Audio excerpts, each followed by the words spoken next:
What are we going to see tonight, friends? It's coming up here in just a little bit, and we've got somebody who can certainly tell us how one side's preparing, getting ready, and viewing this as an opportunity for the president to make his clear case to the American people about why he should get 4 more years. We have Hogan Gidley with us now. He is the national press secretary for the Trump campaign.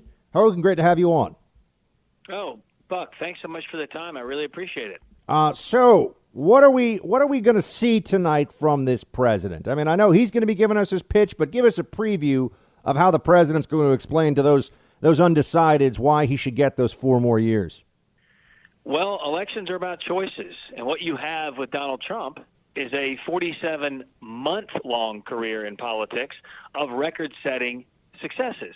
What you have with Joe Biden is a 47-year-long record of failure in politics.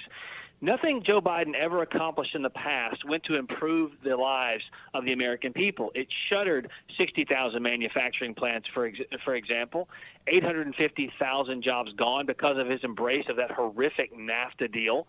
His decisions with China, giving them favored nation status and their entry into the WTO, cost American workers 3.5 million jobs that went straight to that communist nation. That's all on Joe Biden's watch. And what he's trying to sell to the American people is that all of a sudden, after 50 years of this failure, half of a century's worth of doing nothing for you, now I'm going to start working on your behalf. I don't think the American people are going to buy what Joe Biden is selling. But for the president, as he talks directly to the American people, it's incumbent upon him to remind them just how bad off people were with those depressed wages, some of the information I just cited under Joe Biden's policies, and how fast and how quickly President Trump rebuilt this economy. In just a few years, we had more jobs than there were people to fill them. African American, Asian American, Hispanic American, and women were employed at record numbers. We had cut taxes. We rebuilt the military. He defeated ISIS, made trade deals that actually benefited American workers for the first time in decades. The forgotten men and women of this country were forgotten no more. This president accomplished all that. And one more thing is he points to the future of the nation, something Joe Biden and Democrats can't talk about, because for 4 days in their convention, they basically tried to sell the American people that America is inherently evil. It's the cause of the world's problems. We don't believe that. That's a flat-out lie. And this country is great. And we had difficulties, of course, but we come out of those difficulties together stronger because we have fought through them as Americans. This is the greatest idea ever realized. This country is a force for good, of strength, of freedom all over the world. And the president will point to the fact that his policies made people's lives better in a country that affords them the opportunities that they could never get anywhere else on the planet. We're speaking to Hogan Gidley, National Press Secretary for the Trump campaign. Hogan, Chris Wallace from Fox is a moderator tonight, and look, he's built a long-standing reputation for asking questions of both sides that could be called challenging.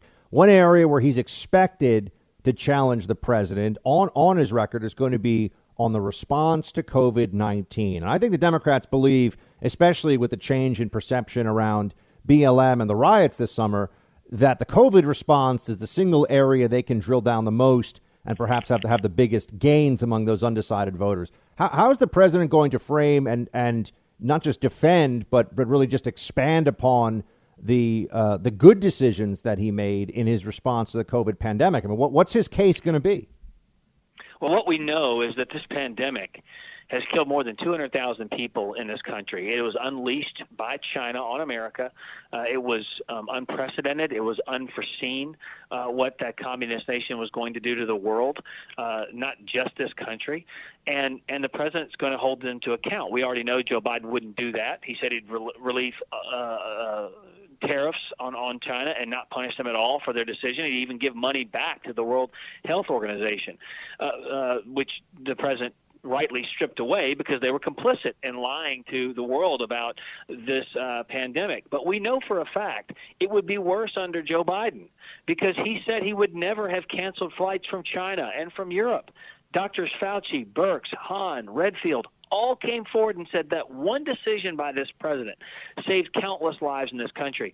One death is too many. One death is tragic. 200+ thousand is a horrific thing in this country. But early estimates were 2.5 million people dead. It's because of this president's leadership, because he was able to rebuild the stockpile and give all of the states the PPE, the gloves, the gowns, the masks, the ventilators. All the Democrat governors said how powerfully this president led them through this and gave them every single thing they needed. Joe Biden left the stockpile depleted. And by the way, one of the reasons we didn't have any of the stuff in the stockpile was because guess who's in charge of producing all of it?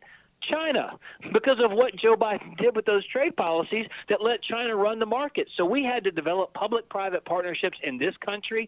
The American corporations stepped up and started manufacturing the things we needed here to protect ourselves from this virus.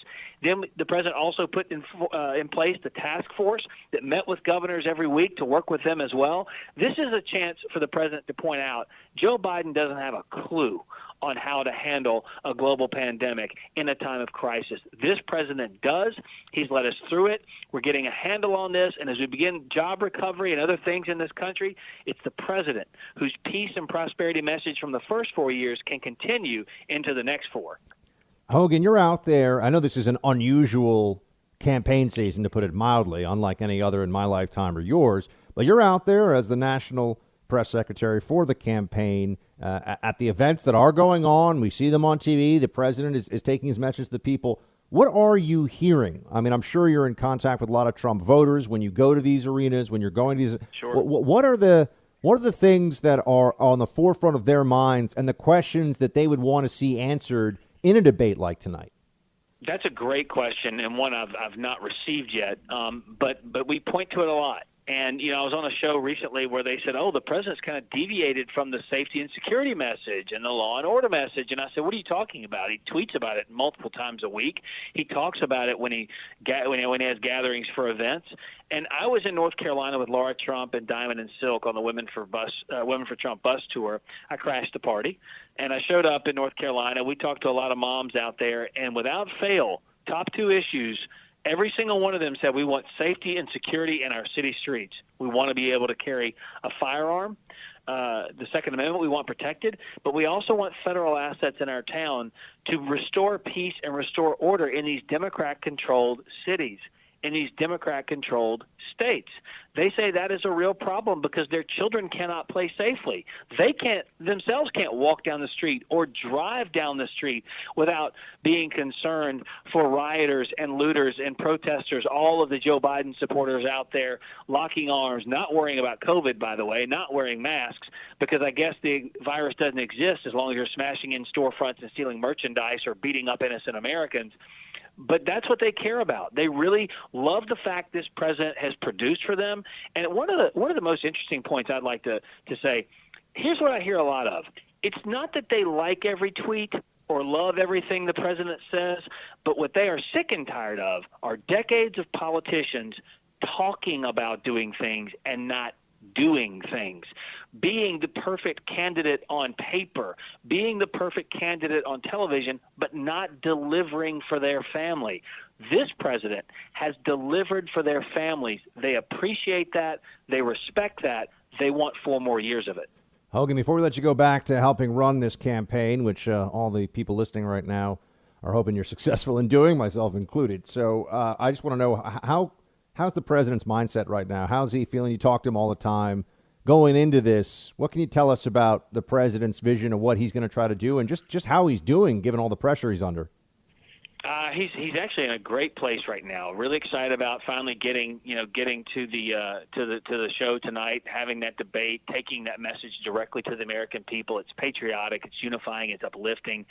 You don't have to rely on the filter of the mainstream media anymore. You can see these two people side by side. We know that Joe Biden's been doing this now for 50 years. We know he's had 11 debates in just this cycle alone, beating 20-plus Democrat candidates to become the nominee. And we know that the media is going to cover for him. And whatever he does or whatever he doesn't do, they will say he won the debate. They'll make mountains out of molehills where they need to. They'll make molehills out of mountains where they need to. Whatever they can do to put their handpicked candidate into the White House, they're going to try and do it because Joe Biden's embraced all of those radical policies, all the radical ideologies that they themselves as members of the media love.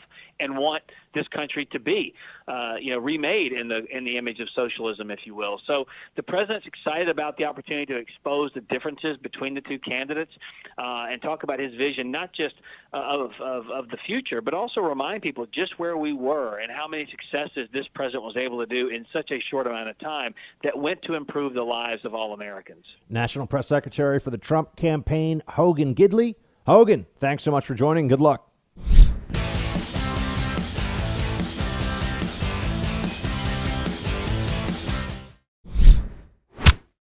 Do you really believe that Joe Biden will be on any type of performance-enhancing drug ahead of the debates, or are you just joking? No, I'm not joking. I mean, I'm willing to take a drug test. I think he should too, because he's had a very uneven. I watched him with when he was with, debating Pocahontas and Harris, who treated him so badly. But I watched him, and he was out of it, right? And then I watched him against Bernie Sanders, and he was okay. I mean, he wasn't great, but he wasn't terrible. He was okay. A far cry from the way you know what I'm saying. I mean, if you look at some of those debates, I said there's no way he can continue. He can't continue. Then all of a sudden he debated crazy Bernie Sanders, and you know what? The truth is he was okay. And I said, how did he go from there with those horrible performances to where he was okay? And let's just understand what the president's doing here. First of all, he's poking Biden, right? He's trying to get under his skin. He's trying to agitate Joe Biden, and I think he is going to be successful in that, right? I think that is likely to work. Joe Biden's a guy who, you see him, he's done this on the campaign trail. He's lost his temper with voters. I mean, he's really not a very disciplined politician, my friends. He's not a very talented politician. He's not a very disciplined politician either. This guy's lucky. He's the guy who gets the job that no one thinks he should have, but he's just been around long enough. He's just a survivor in the business. There are people like that in the news media. They're just around so long. People know their face or know their voice. And so, okay, I guess this person's good or worth listening to or whatever, but not really. He's that guy in politics. He's just been around the game forever, never wants to give it up. And he doesn't have it, folks. He just does not have what one needs to be president, which is why when Trump's joking about his performance-enhancing drugs, or he's not joking, Trump is serious about it, it makes people ask the question, how exactly are we supposed to think that Joe Biden's going to have the energy and the mental acuity to do all of this? And then you get Congressman Kevin McCarthy, who asks an important question here, or brings up the question of, can Biden, even if he won, do you think he'd actually be able to finish out his first term, play 18? This is an election not about Republican versus Democrat. This is about freedom versus socialism. Even President Obama said there is no difference between Joe Biden and Bernie Sanders. And think of this. For the last 14 days, 7 of those 14, Joe Biden has called a lid in the morning. I'm not sure about what's going on with him, but it concerns me because I've watched our current president be able to go to 3 different states in one day, name a Supreme Court justice, have peace in the Middle East even closer, all within 1 or 2 days. And Joe Biden can't even decide whether he can talk to the American people or the press. That is not somebody who could withstand the office of the presidency and make the decisions we need. You have to remember, the Democrats who hate Trump don't care if Joe Biden can't actually do the job. All they care about is that Trump doesn't have the job and that there's a Democrat in that role. And then they will mold and shift and coerce and demand from that Democrat what they need. So don't think that there's some common ground we hold with them on this. No, not at all. In fact, if anything, they're just committed to doing whatever it takes, saying whatever it takes. Here's Kamala Harris referring to Trump as an infection. Play 12. But we will not give up, and we will not give in. We will not let the infection that President Trump has injected into the presidency and into Congress, that has paralyzed our politics and pitted Americans against each other, spread to the United States Supreme Court. She's just not a very good politician, friends. She's just not very likable. But I know, people are going to say otherwise. And Democrats, of course, are going to say otherwise. I don't think much is going to change here. All right, I've got a little bit of switching gears here before we get into roll call. I swear, this guy Fauci, he's not going to be happy until he truly ruins the country. I'm already seeing in New York every day now the drumbeat of we're going to lock down, and you're going to see the blue states are going to want to do lockdowns in advance of pandemic surges to prevent the surge. But so that just means now we're locked. We went from quarantine the sick to quarantine everybody to now quarantine everybody in advance of there being that many sick people in the first place. And when is this going to end? The answer is if we allow it to continue like this, I don't know if it's ever going to end. I think you're going to be told to wear masks during flu season now, and everyone's going to be paranoid. We have to just say enough. They've even told you a vaccine is not going to be the end of it for them. So if a vaccine doesn't make this thing stop, what does? Make these lockdowns stop, I mean. Here is Fauci on exactly what I'm saying. It's time to double down. We need to double down here, the mitigation and the effects of the masks. It's really important. I've seen these reports on Fox. It's not nice what they're saying about. We'll get into all that. Play 7. What you make of Florida's decision to ease those restrictions, opening up bars and restaurants? Well, that is very concerning to me. I mean, we have always said that, myself and Dr. Deborah Birx, who's the coordinator of the task force, that is something we really need to be careful about, because when you're dealing with community spread and you have the kind of congregate setting where people get together, particularly without masks, you're really asking for trouble. Now's the time, actually, to double down a bit. And I don't mean close. When I say that, people get concerned that we're talking about shutting down. We're not talking about shutting anything down. We're talking about common sense type of public health measures that we've been talking about all along. I want you to remember this, because that same voice that's talking about not shutting down, within 60 days, he's going to be saying, we got to shut down. I looked at the data. We got to shut down. This is all this guy does. That's all he does. What's the advice that he gives people that's helpful? No, nothing. He just takes the worst possible scenario and then demands the most extreme response to it, and always feels like he's some kind of a hero and doesn't like anyone else bringing up that there's been a lot of bad ideas, bad thoughts, bad policy in this whole process. Play 6.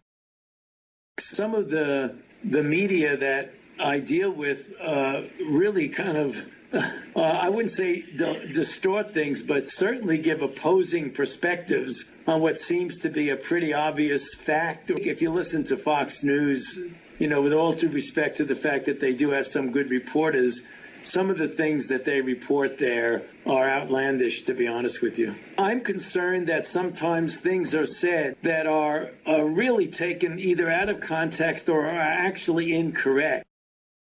What exactly is incorrect that has been reported on Fox? I think he should say it, right? You're going to call out the only non-lib news channel with full spectrum cable distribution of the country. And you're a public health expert. You're like the public health dictator now. What are they saying that's not true? I think we're talking about debates. I think the American people deserve another debate. I think we should forget about these COVID task force updates from Birx and Fauci and all that.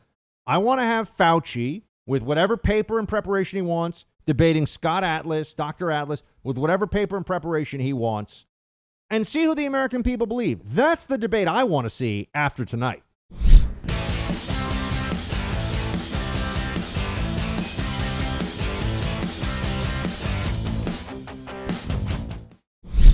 It's time for roll call. Roll call, everybody. Facebook.com/Buck Sexton. Team Buck at iHeartMedia.com.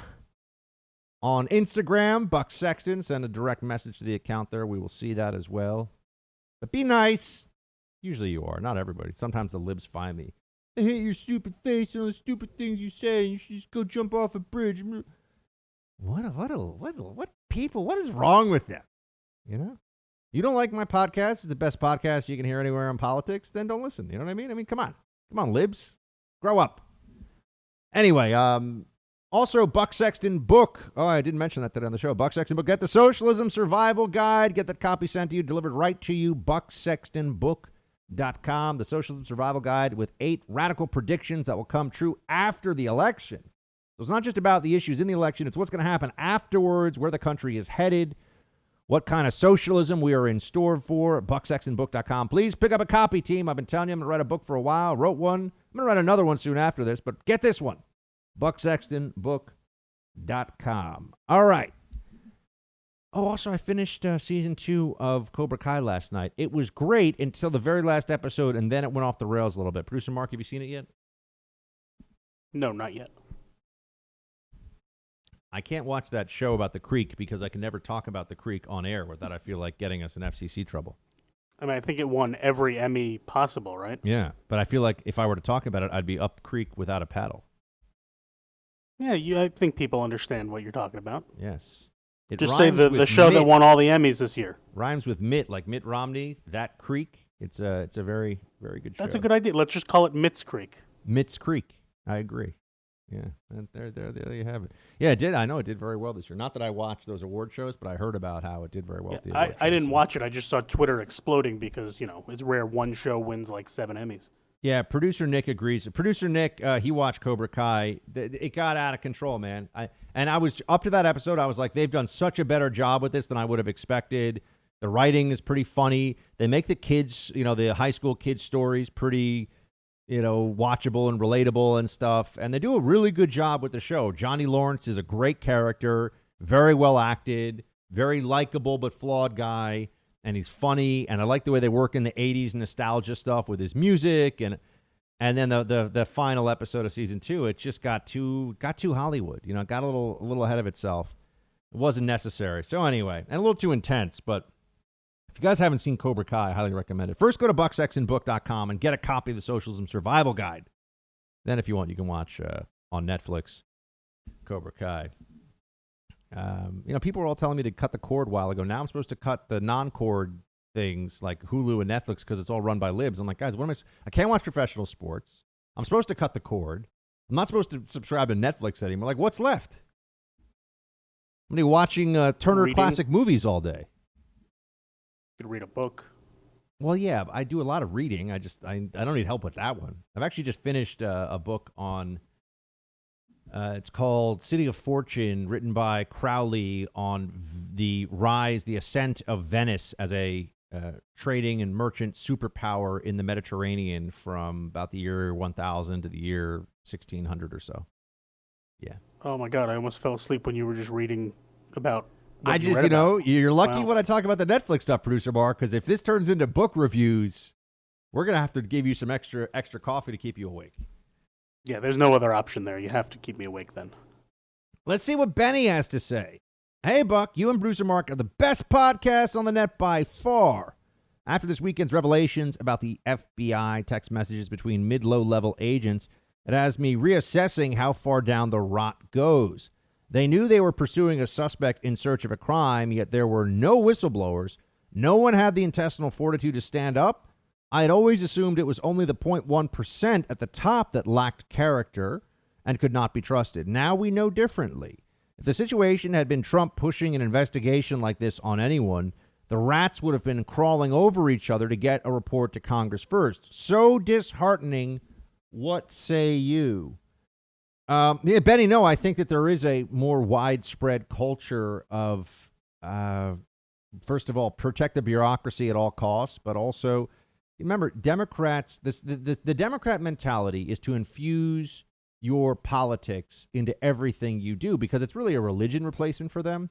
I think as a conservative, you want to, if you're a Christian and you're a conservative, you want to live your Christian ideals through your life in every way you can, and then your politics are conservative. For Democrats, even the ones that say they're Christian, generally speaking, it's more of a nominal cultural tradition thing for them.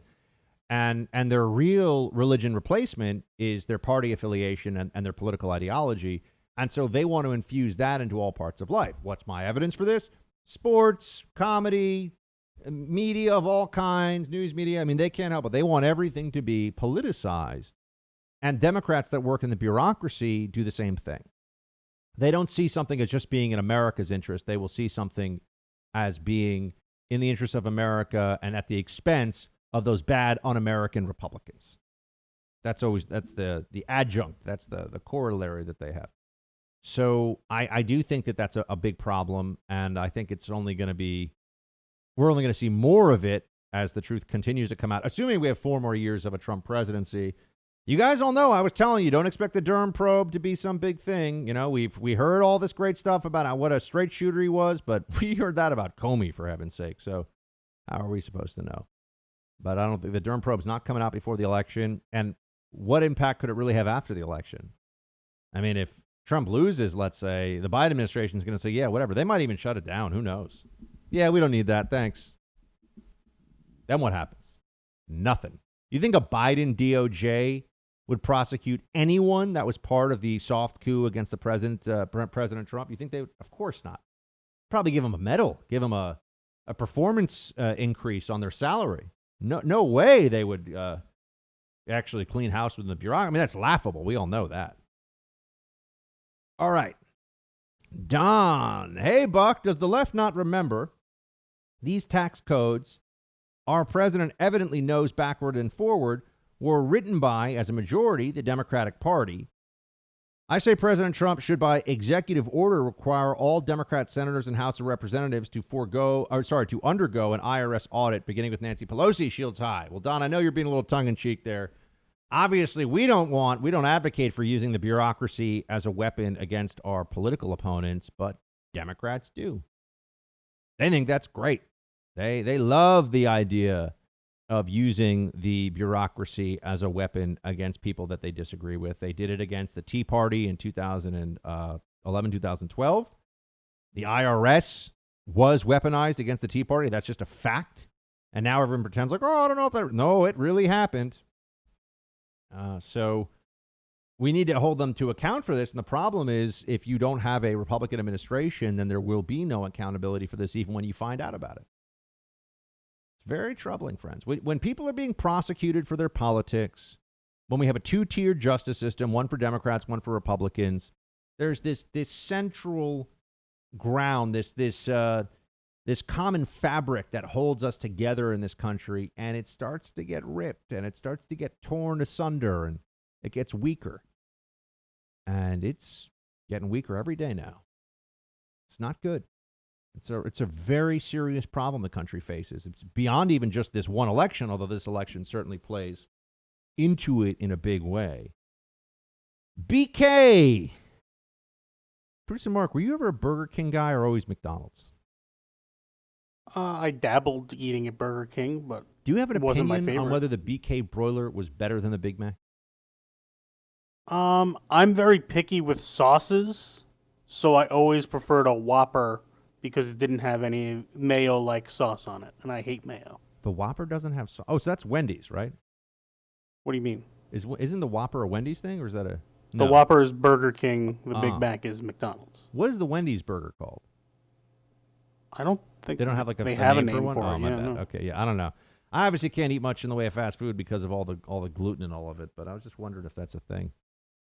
Coke and Pepsi do taste differently. I have figured that out. So I got that. Yes, congratulations. Yeah, I got Everyone that going knows for me, which is nice. BK writes, Buck, tonight's show is brilliant. A warning bell for the clear and present danger the Democrats present. Shields high in Pontotoc County, Oklahoma. BK, very kind of you, man. Thank you so much. Appreciate you writing in. And hope all's well out in Pontotoc. I don't know if I said that right, but I tried.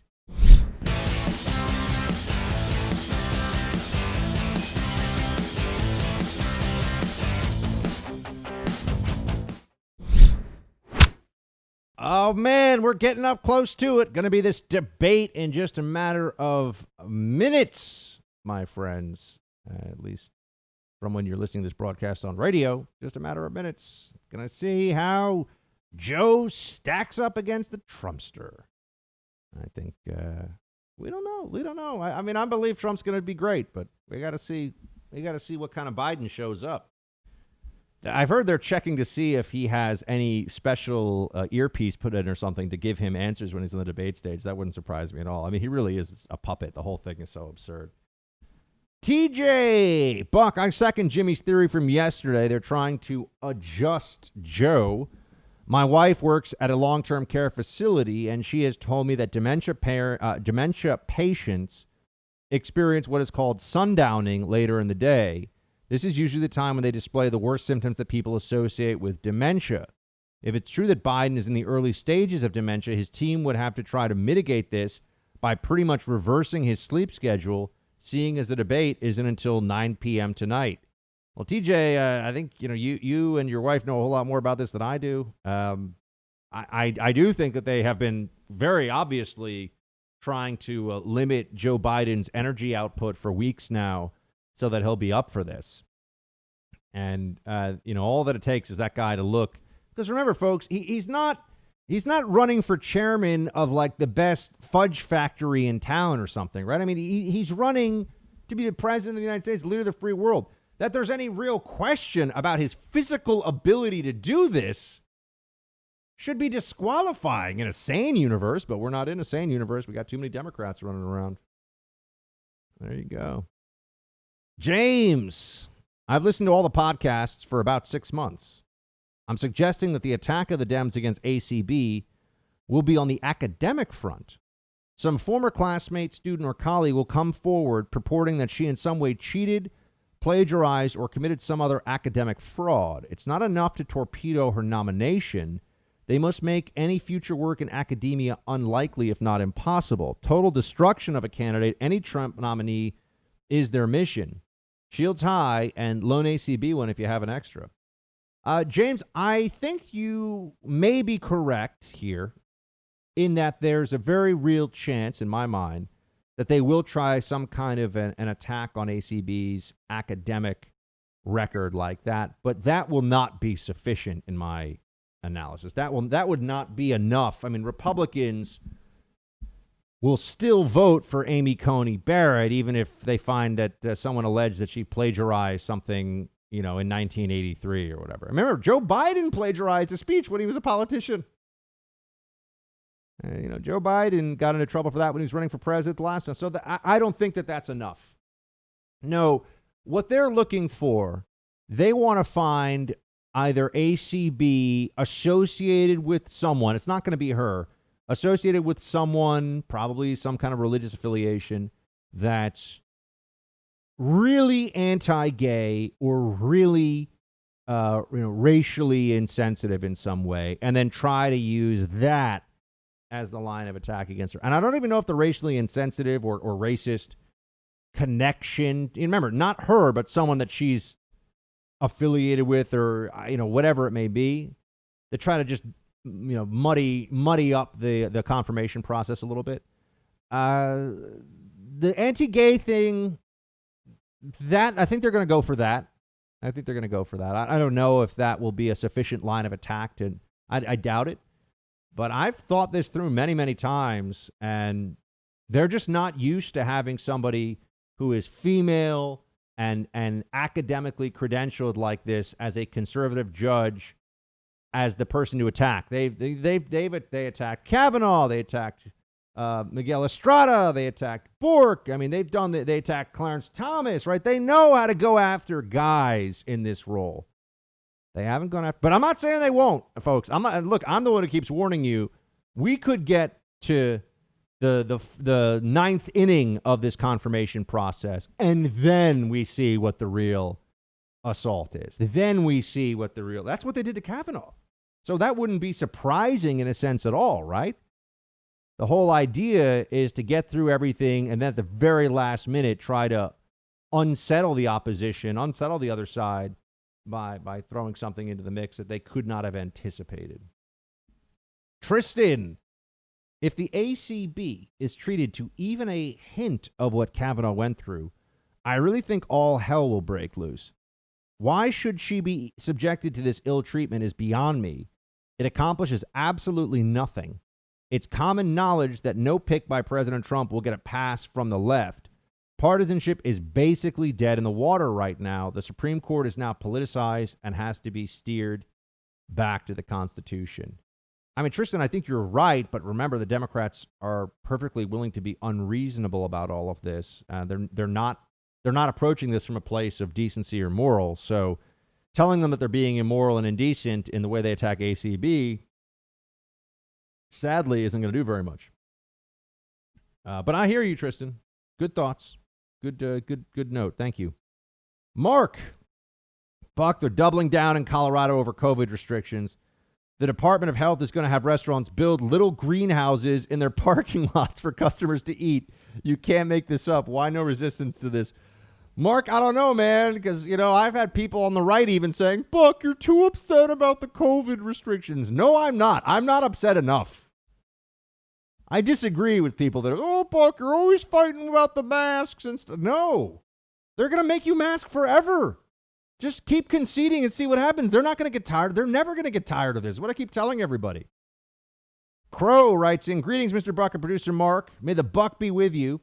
After President Trump wipes the floor with sack of potatoes Joe and wins the election in a landslide along with the House and the Senate, he should move on a path to a balanced budget. That should provide at least some semi-permanent stability to our republic. For everybody in corporations, et cetera, abolish the IRS. Crow, cool name, great note. Everybody else, shields high.